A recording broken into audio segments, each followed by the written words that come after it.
नमस्कार, स्वागत है आप सभी का। आज की इस वीडियो में अपन काउंटेबिलिटी और अनकाउंटेबिलिटी पे बेस्ड टोटल 6 क्वेश्चन करने वाले हैं। मैंने काउंटेबिलिटी और अनकाउंटेबिलिटी को आपको टोटल 10 क्लास हैं जो कि पहले से डाली हुई हैं, उनको आप देख सकते हैं। वो शॉर्ट फॉर्म में क्या है कि उनके सारे रिजल्ट लिखे हुए हैं वहाँ पे और कुछ क्वेश्चंस भी डाले हुए हैं। और इसके पहले मैंने वहाँ पे 2 क्लास डाल रखी हैं, उनमें एक में 10 क्वेश्चन करा रखे हैं, एक में सा टोटल मतलब 17-18 क्वेश्चन करा रखे हैं। और जो थ्योरी में भी अपन ने 2-4 क्वेश्चन टोटल 20-25 क्वेश्चन ऑलरेडी पहले हो चुके हैं काउंटेबिलिटी और अनकाउंटेबिलिटी पे। आज अपन 6 क्वेश्चन करने वाले हैं। कुछ क्वेश्चंस है वो जैसे लगता है कि डीयू के एंट्रेंस एग्जाम के लिए, जेएनयू के एंट्रेंस एग्जाम के लिए बेस्ड है, क्योंकि डीयू और जेएनयू में एक अच्छा क्वेश्चन पूछा जाता है यहाँ से। बीएचयू और सीयूसीटी में इतना अच्छा नहीं हुआ, तो नॉर्मली सीयूसीटी एग्जाम में तो ऐसा ही पूछ लिया जाता है कि जो set of all rational number है, set of all real number है, set of all natural number है, ये कैसे होते हैं, काउंटेबल होते हैं कि अनकाउंटेबल होते हैं, क्यों कॉम्प्लीमेंट क्या होता है। तो आपको पता होता है कि ये तो अनकाउंटेबल होता है, ये काउंटेबल होता है, ये अनकाउंटेबल होता है, ये काउंटेबल होता है, यानी ये सी है, ये अनकाउंटेबल है, ये सी है, ये अनकाउंटेबल है। तो ऐसे क्वेश्चन तो सीयूसीटी जैसे एग्जाम में पूछ जाते हैं, पर अपन वो सब डिस्कस नहीं, क्योंकि जो नॉर्मल सी चीज़ें उनको डिस्कस करने की जरूरत नहीं है। अपन ऐसे क्वेश्चंस करेंगे जो डीयू और जेएनयू और जो बीएचयू जैसे एंट्रेंस एग्जाम में आपको हेल्पफुल रहे। और जो कुछ प्रैक्टिस क्वेश्चन है, ये जो अभी जो अपन क्वेश्चन सोल्व कर रहे हैं, इसकी पीडीएफ आपको ऑलरेडी टेलीग्राम चैनल पर मिल जाएगी। तो टेलीग्राम चैनल के लिए आप क्या करें, एक्सपोनेंशियल मैथमेटिक्स सर्च करेंगे तो आप टेलीग्राम चैनल पर पहुंच जाएंगे। वहाँ पे आपको इसकी पीडीएफ है वो क्लास से पहले मिल जाएगी, पर ये फैसिलिटी सिर्फ और सिर्फ ज्वाइन मेंबर के लिए रहेगी। आज ये अपना पहली क्लास है, तो आपको ऐसा आइडिया लग जाएगी अपन को यहाँ पे क्या मिलने वाला है, तो उसके अकॉर्डिंग देखते हो, आप अपने अकॉर्डिंग देख लीजिए। और आप ताकि पहले से क्वेश्चन प्रैक्टिस करे होंगे तो आपको ऐसे पता लगेगा कि आपने किस अप्रोच से लगाया था और यहाँ पे कैसे अप्रोच कर रहे हैं। हो सकता है मैं गलत हो सकता हूँ, आप कोई और अप्रोच लगा रहे हो, आप कोई और इजी तरीका ढूंढ रहे हो, तो वो सब अपन डिस्कस कर लेंगे। तो अपन एक एक करके ये 6 क्वेश्चन है वो डिस्कस करते हैं। तो सबसे पहला क्वेश्चन है कि let A B belongs to A with A not equal to B and A B A connected subset of R, then A has finite number of elements, infinite number of elements, finite or infinite number of elements depending on choice of a, countable infinite number of elements. तो अपन को बताना है कि ए के पास कितने elements होंगे बताना है। और ए की क्या खासियत दे रखी है कि ए में 2 एलिमेंट बता रखे हैं, ए और B, A not equal to B. और जो सबसे इंपॉर्टेंट लाइन यहाँ पे लिखी हुई है कि A B A connected subset of R. तो ये जो कनेक्टेड सबसेट ऑफ आर है, इसको आप अंडरलाइन कर लीजिए कि कनेक्टेड सबसेट ऑफ आर, यहीं से अपने को कुछ मिलने वाला है। यही मेन कॉन्सेप्ट है इस क्वेश्चन का कि is connected subset of R. तो आपको ये पता होना चाहिए कि जो रियल लाइन आर है, इसके कनेक्टेड सबसेट कैसे होते हैं। तो अगर वो आप पता लगा लेते हैं तो क्वेश्चन खत्म हो जाता है। तो सबसे इंपॉर्टेंट रिजल्ट ये है कि जो रियल लाइन आर है, real line R connected subset of real line R is an of form interval. ये इंटरवल की फॉर्म में होते हैं। और आप ऐसे बोल सकते हो जो सिंगलटन सेट होता है ना, वो भी क्या होता है, कनेक्टेड होता है।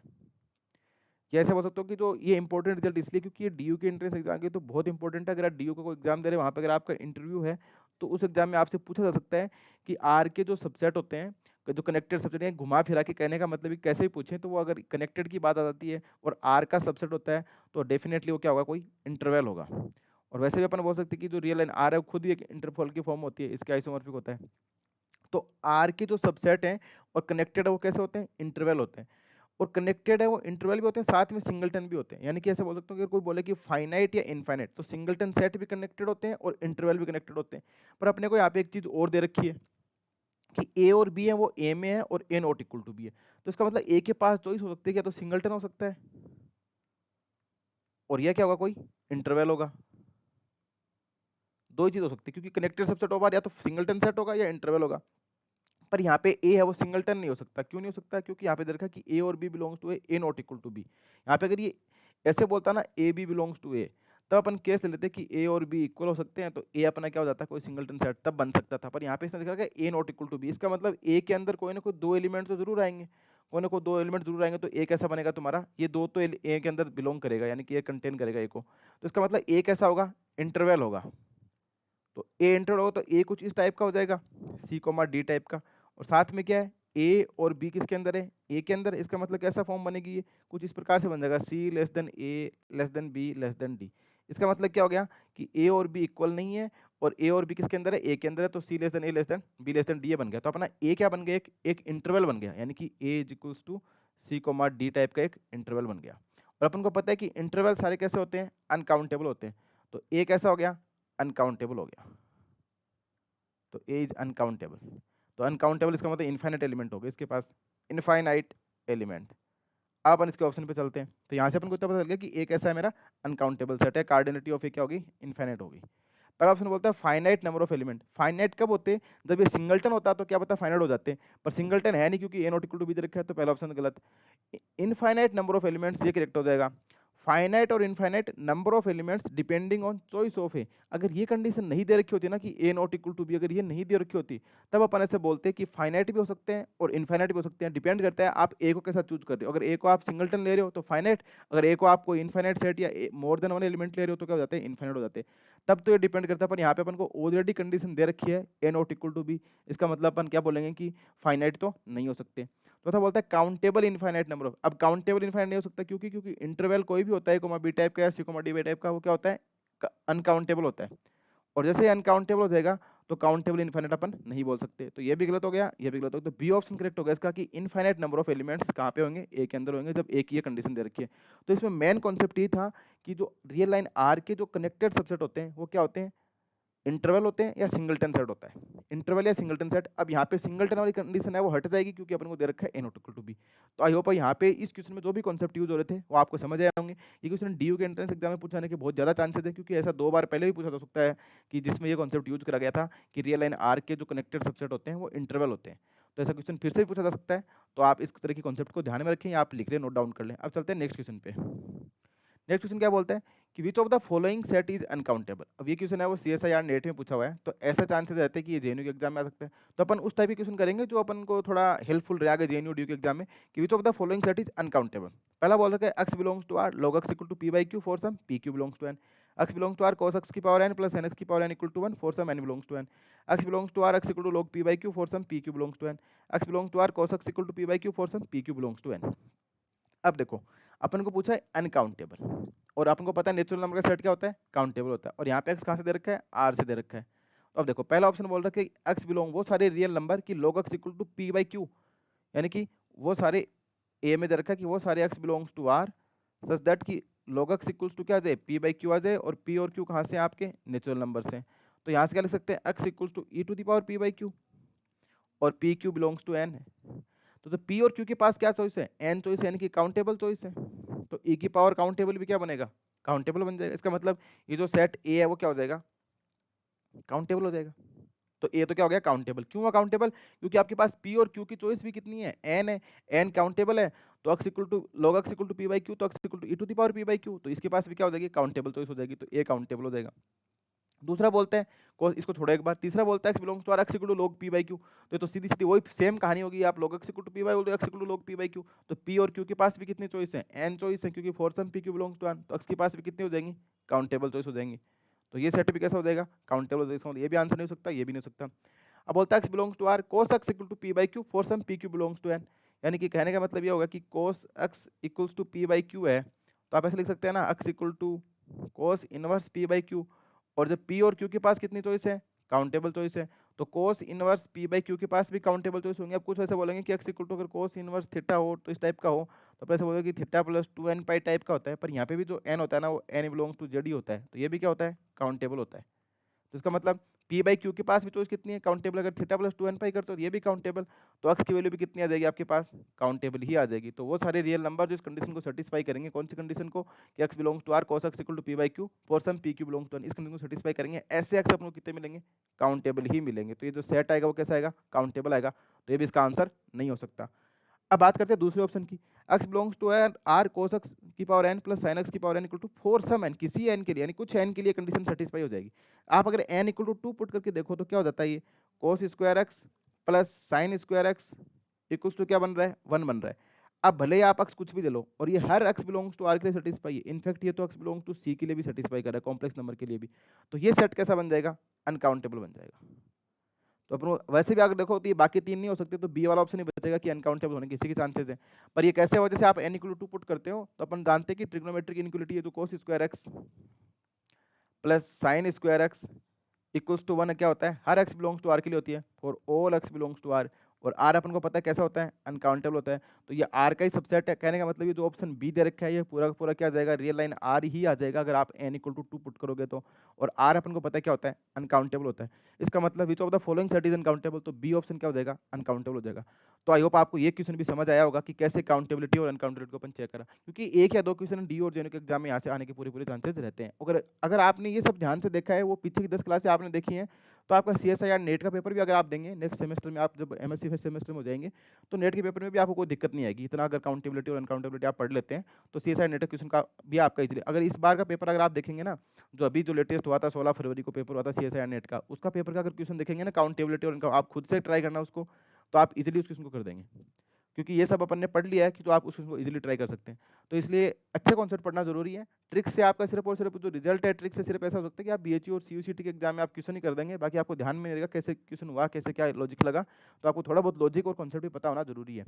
तो आई होप आपके दोनों क्वेश्चन समझ आए होंगे। अब चलते हैं नेक्स्ट क्वेश्चन पे कि S equals to A belongs to R, A is recurring decimal number, T is set दे रखा है B belongs to R such that B equal to root P by Q for some distinct prime P and Q, then S is countable, T is not, T is countable, S is not, S and T both are countable, both are uncountable।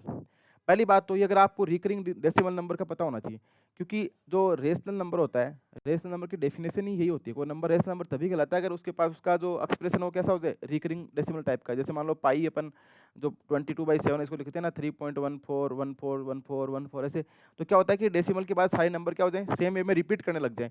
तो यही क्या होता है, recurring decimal number होता है। तो मतलब ये जो एस दे रखा है, ये S is contained in Q में से बोल सकते हो रेशनल नंबर के कंटेंट, क्योंकि ये एक तरीके से डेफिनेशन किसकी है, ये रेशनल नंबर की डेफिनेशन है। यानी कि एस के अंदर जो भी सेट आएंगे, जो भी A belongs to real number A आएंगे, ए कैसा होगा, इस डेफिनेशन से मैं ऐसे बोल सकता हूँ कि ए इज रेशनल नंबर। ए यहाँ पे जो ए का जो बिहेवियर दे रखा है वो कैसा दे रखा है, रेशनल नंबर है। ए को बताया क्या रखा है इसने, रेशनल नंबर बता रखा है। जब ए रेशनल नंबर हो जाएगा तो यानी मैं बोल सकता हूँ जो सेट एस है वो कंटेन किस में हो जाएगा, क्यू में कंटेन हो जाएगा, by the definition of rational number, by the definition of rational number.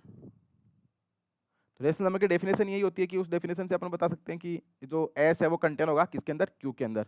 अब बात करते हैं टी वाले सेट की। टी में क्या दे रखा है, रूट पी बाई क्यू, और पी और क्यू कैसे हैं, डिस्टिंक्ट प्राइम है, डिस्टिंक्ट प्राइम है। तो पी और क्यू कहाँ से आ रहे हैं, पी और क्यू नेचुरल नंबर से ही तो आएंगे, प्राइम नंबर है तो नेचुरल नंबर से आएगा। तो इसका मतलब पी और क्यू के पास चॉइस कितनी है, काउंटेबल चॉइस है। तो इसका मतलब जो टी सेट आएगा उसके पास भी कितनी चॉइस हो जाएंगी, फिर काउंटेबल हो जाएंगे। तो टी भी कैसा बन जाएगा, काउंटेबल। तो S and T both are कैसे हो गए, काउंटेबल सेट। तो आई होप आपको दोनों बातें समझ आई होगी कि काउंटेबल कैसे हुए, क्योंकि जो ए, जो एस के अंदर जो ए दे रखा है वो ए है ही क्या, रेशनल नंबर है। तो इसका मतलब एस के अंदर जितने भी रियल नंबर आएंगे सारी सारी कैसे आएंगे, रेशनल नंबर आएंगे। तो एस सबसेट बन गया किसका, क्यू का। और काउंटेबल सेट का कोई सबसेट होता है वो भी क्या होता है, काउंटेबल होता है। अगर ए काउंटेबल है और बी उसका सबसेट है तो बी भी कैसा होगा, काउंटेबल होगा। यहाँ पे टी में क्या आ रहे हैं, वो सारे बी आ रहे हैं। जो बी का एक्सप्रेशन कैसा है, root P by Q type का, और फॉर सम डिस्टिंक्ट प्राइम। तो पी और क्यू कहाँ से आ रहे हैं आपके, नेचुरल नंबर से आ रहे हैं। नेचुरल नंबर कैसे होते हैं, काउंटेबल होते हैं। यानी कि कैसे बोल सकता हूँ मैं, ऐसे बोल सकता हूँ कि जो मेरा सेट टी है, आप ऐसे सोचते हैं कि जो टी दे रखा है, T is subset of N cross N, इसका सबसेट है।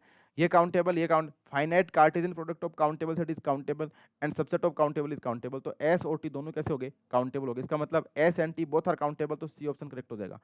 तो इसमें बाकी कुछ था ही नहीं, अपन ने एस और टी दोनों को पूरा खोल के देख लिया, जो भी इसका एक्सप्रेशन था उसको देख लिया। तो आई होप आपको क्वेश्चन भी समझ आ रहा होगा कि एस और टी काउंटेबल कैसे हुए। अगर कोई भी डाउट होता है तो आप कमेंट बॉक्स में पूछिए और टेलीग्राम पे मैसेज भी मेरे को कर सकते हैं आप। अब चलते हैं नेक्स्ट क्वेश्चन पे कि let a be the set of line passing through the origin and slope is integral multiple of pi by 12, then a is similar to r, a is countable infinite, a is similar to the set of month in a year और a is similar to the power set of r। तो यहाँ पे एक आपको set दे रखा है, उस सेट में क्या बोला है, a is the set of line passing through the origin। आपको पता है कि ओरिजिन से पास हो जाए लाइन किस प्रकार की होती है, y equal to mx type की होती है। तो इसका मतलब सेट में क्या आएंगे, mx टाइप का आएगा। और यहाँ पे slope is integral multiple of pi by 12 लिखा है ना कि the end origin and slope is integral multiple of pi by 12। यानी कि कुछ इस प्रकार से होगा कि m की वैल्यू किस प्रकार से होगी, k इंटू पाई बाई 12। तो सच दैट कि m equals to k into pi by 12, और वहाँ पे k किससे बिलोंग कर रहा है, z के पास बिलोंग कर रहा है। तो मेरे को बताओ कितनी लाइन आएंगी, उतनी लाइन आएंगी जितनी m की पॉसिबिलिटी, यानी कि mx लाइन आएगी, a के अंदर वही सारी mx लाइन आएगी। और m के पास कितनी वैल्यू हो सकती है, m की value k into pi by 12 हो सकता है। तो पाई बाई 12 तो एक कॉन्स्टेंट है, और k के पास कितनी चॉइस है, k बिलोंग्स टू z है। जितनी k की चॉइस है उतनी चॉइस m है, यानी कि choice of m equals to choice of k। यानी जितनी के की वैल्यू आप ले सकते हो, के बिलोंग टू जेड है तो उतनी वैल्यू आप एम की ले सकते हो, और जितनी आप एम की वैल्यू ले सकते हो उतनी आप लाइन ले सकते हो, यानी कि उतनी क्या हो जाएगी, which is equals to cardinality of A, यानी number of element in A. Same बात रहेगी, number of elements in A, यानी कि जितनी आप एम की चॉइस लेंगे उतनी क्या आएगी, ए की कार्डिनलिटी आएगी, उतनी ए में एलिमेंट होंगे, और के की कितनी चॉइस होंगी, क्योंकि के बिलोंग टू जेड है तो जेड है तो कैसे बन जाएगा, ये काउंटेबल बन जाएगा, क्योंकि के के पास क्या है, काउंटेबली इनफाइनाइट चॉइस है। इंटीग्रल कितने होते हैं, इंटीग्रल मल्टीपल यानी इंटीजर कितने होते हैं, इनफाइनाइट होते हैं और काउंटेबल होते हैं। के बिलोंग टू जेड दे रखा है आपको, के बिलोंग टू वहाँ पे लिखा है ना, integral multiple of pi by 12, तो इंटीग्रल यानी कि के इंटू पाई बाई 12 टाइप का, और के कैसा है तुम्हारा, इंटीजर होगा, तो इसका मतलब एम इक्वल टू के इंटू पाई बाई 12 है, तो जितनी एम की चॉइस है उतनी के की, जितनी के की चॉइस है उतनी एम की, और जितनी एम की चॉइस है उतनी ए की क्या हो जाएगी, कार्डिनलिटी हो जाएगी। अगर आपको ऐसा ना देखिए, मैंने अगर आप क्लास देखेंगे तो वहाँ पे मैंने ये सेम क्वेश्चन दोबारा करा रखा है, वहाँ पे ऐसा लिखा हुआ Y equal to M X and M is real number है। अगर एम बिलोंग्स टू आर होता ना, एम रियल नंबर, तो यहाँ पे क्या हो जाते हैं, uncountable line passing through origin हो जाती है। पर यहाँ पे इसने क्या बोल दिया, एम इज इक्वल्स टू कोई इंटीग्रल मल्टीपल ऑफ है के टाइप का, तो इंटीजर है, इंटीजर इसलिए पास काउंटेबल चॉइस रहेंगी, जैसे इसके पास काउंटेबल चॉइस रहेंगी तो ए की कार्डिनलिटी कितनी आ जाएगी, काउंटेबल आ जाएगी, तो ए इज काउंटेबली इनफाइनाइट सेट हो जाएगा, तो बी ऑप्शन का करेक्ट हो जाएगा। तो बड़ा सिंपल क्वेश्चन था ये, थोड़ा सा सोचना था कि A B set of line passing through the origin, आपको पता है कि ओरिजिन से पास होने लाइन है वो एम एक्स टाइप की होती है, और जहाँ पे एम इक्वल टू आपको बता रखा है कि integral multiple of pi by 2 यानी के पाई बाई 12 है, तो जितनी चॉइस के की होंगी उतनी एम की हो जाएंगी, और के आपको पता है इंटीजर है, के बिलोंग्स टू जेड है, तो ये तो काउंटेबल होता है, तो एम भी काउंटेबल, तो ए भी कैसा बन जाएगा, काउंटेबल इनफिनिट सेट। तो आई होप आपको ये क्वेश्चन भी समझ आया होगा, अगर कोई डाउट होता है तो आप कमेंट बॉक्स में जरूर पूछें। अब चलते हैं अपन नेक्स्ट क्वेश्चन पे, कि ए इक्वल टू एक्स, ऐसा क्वेश्चन जेएनयू में पूछा जाता है, जेएनयू में सेट थ्योरी के क्वेश्चन भी पूछे जाते हैं कई बार, इक्विवेलेंस क्लास, इक्विवेलेंस रिलेशन ये सब भी पूछ लेता है, तो अपन थोड़ा सेट थ्योरी का क्वेश्चन भी कोई है सिंपल सा देख लेते हैं, कि A equal to X Y equal to E की power X, X belongs to R, B equal to X Y equal to E to the power minus X, X belongs to R. Then पूछा कि A intersection B phi not equal to phi, A union B are none of these. तो पहली बात तो आप ए देखो, ए में क्या दे रखा है, वाई इक्वल टू ई की पावर एक्स, यानी कि ग्राफ कुछ इस प्रकार से बनेगा, ई टू दी पावर एक्स का ग्राफ कुछ इस प्रकार से बन जाता है। यहाँ पे क्या होता है, एक्स इक्वल्स टू 0 पुट करना पड़ता है, और ये एक्स है, ये वाई है, और Y equal to E to the power minus X का बनाएंगे तो ये कुछ इस प्रकार से बन जाएगा, ये तो क्या हो जाएगा, Y equal to E to the power X, और ये क्या बन जाएगा, Y equal to E to the power minus X. अब पूछा दोनों का इंटरसेक्शन देखो आप, ए यूनियन बी करने पे क्या पूरा आर आ रहा है, आर नहीं आ रहा है, क्योंकि ए यूनियन बी ये दोनों क्या 2D की सेट है, ये ए है वो subset of R cross R है, और बी भी subset of R cross R है, तो ऐसा बोलना गलत है कि ए यूनियन बी करने पे, तो ये भी गलत है, नन ऑफ दिस भी गलत है। अब ए इंटरसेक्शन बी देखते हैं, दोनों में आप देखेंगे कुछ चीज कॉमन आ रही है, वो सिर्फ ये पॉइंट है वो कॉमन आ रहा है, और ये पॉइंट कब आता है, जब आप एक्स इक्वल टू 0 पुट करते हैं तो वाई की वैल्यू कितनी आती है, 1 आती है, यानी कि मैं से बोल सकता हूँ कि ए इंटरसेक्शन बी में क्या आ रहा है कॉमन, सिर्फ और सिर्फ 0,1 कॉमन आ रहा है, ये पॉइंट है वो 0,1 आ रहा है, क्यों आ रहा है, क्योंकि एक्स इक्वल टू 0 पुट करेंगे तो वाई की वैल्यू 1 आएगी, दोनों में एक्स इक्वल टू 0 वाई की वैल्यू 1 आएगी, तो यहाँ पे ग्राफ है वो इंटरसेक्ट करता है, तो इसका मतलब इनके इंटरसेक्शन में सिर्फ और सिर्फ एक पॉइंट आएगा 0,1, इसका मतलब A intersection B not equal to 5, तो B option correct. A intersection B equal to 5 बोलना भी गलत है, यूनियन आर बोलना भी गलत है, नन ऑफ दिस भी गलत, तो ए इंटरसेक्शन बी क्या आ जाएगा, नॉट इक्वल टू 5। अपने सिंपली ई की पावर एक्स और ई की पावर माइनस का ग्राफ बना के देख लिया कि 0,1 इसमें कॉमन आ रहा है, तो ये सेट थ्योरी का सिंपल सा क्वेश्चन था जो मैंने ले लिया आपके लिए। अब चलते हैं नेक्स्ट क्वेश्चन पे, नेक्स्ट क्वेश्चन क्या बोलते हैं कि which of the following set is countable set, X Y belongs to R2, 0 less than X less than 1, Y equal to, अब 0 less than X less than 1 इसका मतलब क्या हो जाएगा, तो X belongs to close interval 0,1 और साथ में वाई इक्वल टू 0, तो आप सोच के देखिए कि जो इंटरवल आ गया, जैसे इंटरवल आ जाता है तो क्या बन जाता है, अनकाउंटेबल बन जाता है, साथ में वाई इक्वल टू 0 भी ले रहे हैं, ये तो अनकाउंटेबल। आगे वाले में बोलते हैं ये भी इंटरवल है, ये भी इंटरवल है, तो एक्स बिलोंग्स टू भी क्लोज इंटरवल 0,1 है, और वाई बिलोंग्स टू भी क्लोज इंटरवल 0,1 है, तो दोनों के दोनों सेट कैसे हो गए, यहाँ पे दोनों जो एक्स और वाई दोनों के पास चॉइस कितनी है, अनकाउंटेबल है, तो ये जो एक्स कोमा वाई आएगा टपल आएगा, इसके पास भी चॉइस कितनी हो जाएगी आपकी, अनकाउंटेबल चॉइस हो जाएगी, तो ये सेट भी कैसा हो जाएगा, अनकाउंटेबल, ये भी अनकाउंटेबल। तीसरा बोलता है एक्स वाई आर रेशनल, तो इसका मतलब क्या हो जाएगा, ये जो सी ऑप्शन है वो बोल रखा है कि X Y belongs to, C option बोल रखा है कि आपको x Y belongs to R2, और एक्स बिलोंग्स टू क्यू बोल सकता हूँ मैं, वाई बिलोंग्स टू क्यू भी बोल सकता हूँ, दोनों की दोनों रेशनल है, तो ऐसा बोल सकता हूँ कि जो सी है वो सेट क्या हो गया, क्यू क्रॉस क्यू का सबसेट हो जाएगा, और ये सेट कैसा है, काउंटेबल है, और काउंटेबल का सबसेट भी कैसा होता है, काउंटेबल, तो सी कैसा बन जाएगा आपका, काउंटेबल बन जाएगा, तो सी कैसा सेट हो गया, काउंटेबल, क्योंकि इसमें X Y belongs to R2, X और वाई दोनों रेशनल, यानी कि एक्स बिलोंग्स टू भी क्यू है और वाई बिलोंग्स टू भी क्यू है, और क्यू आपको पता है क्या होता है, रेशनल नंबर कैसे होते हैं, काउंटेबल होते हैं। आगे वाले में बोल दिया X Y belongs to irrational number, और जब एक्स के पास X belongs to Q complement, Y belongs to Q complement, ये दोनों के दोनों कैसे हैं, अनकाउंटेबल। अनकाउंटेबल। तो एक्स वाई की चॉइस भी कितनी हो जाएंगी? अनकाउंटेबल। इसका मतलब डी ऑप्शन भी कैसा बनेगा? अनकाउंटेबल बनेगा। तो बस आपको नॉर्मल से कॉन्सेप्ट पता होना चाहिए कौन सा सेट काउंटेबल होता है, कौन सा सेट अनकाउंटेबल होता है।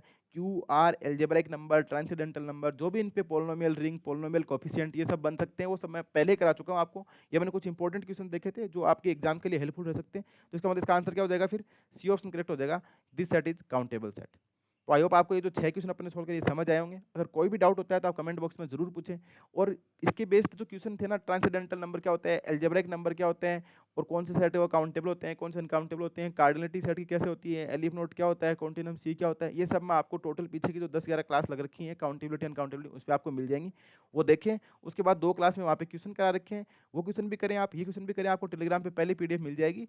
तो इस फैसिलिटी का आप पूरा पूरा फायदा उठाएं और अपने आप को बढ़िया से प्रैक्टिस करें। और इसके बाद आपके पास जो भी डीयू, बीएचयू, जेएनयू, सीयू, सीटी के क्वेश्चन पेपर हैं, उसके क्वेश्चन आप खुद से करने के सोल्व करें। और मैंने आपको बताना कि इस बार जो नेट का पेपर हुआ है उसमें जो काउंटेबिलिटी अनकाउंटेबल क्वेश्चन आया है वो आप खुद से ट्राई करें, तो आपको पता लगेगा कि आपको क्या चीज़ें आ रही है, क्या नहीं आ रही। सो आई होप आपको ये वीडियो समझ में आया होगा। अगर कोई भी डाउट रहता है तो आप कमेंट बॉक्स में जरूर पूछें। So thanks for watching and keep continue watching exponential mathematics. Thank you.